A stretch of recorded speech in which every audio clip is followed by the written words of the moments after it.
بسم اللہ الرحمن الرحیم نعبد و ایاک نستعین۔ مجھے آج بڑی خوشی ہے کہ جس طرح میری قوم، میرے پاکستانی جس طرح آج فلسطینیوں کی حمایت کے لیے نکلے اور جس طرح انہوں نے ان کے اوپر جو ظلم ہو رہے ہیں اس کی آج نشاندہی کی اور اس کی مذمت کی، میں آپ کو سب کو خراج تحسین پیش کرنا چاہتا ہوں۔ جب سے اسرائیل بنا، پاکستان کا ہمیشہ ایک ہی سٹینڈ رہا ہے، اور وہ سٹینڈ تھا قائد اعظم محمد علی جناح کا، ہمارے عظیم لیڈر کا، کہ فلسطینیوں سے بہت بڑی ناانصافی ہوئی ہے، اور ہر فورم کے اوپر پاکستان نے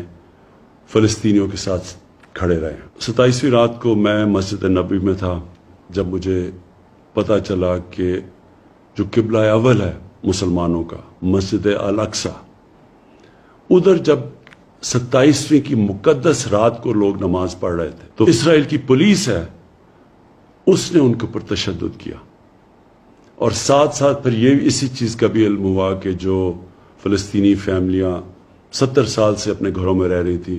کئی فیملیز کو اسرائیلی سیٹلرز نے ان کو گھروں سے نکال دیا۔ اس کی وجہ سے ایک نیا انتشار شروع ہو گیا، اور پھر جو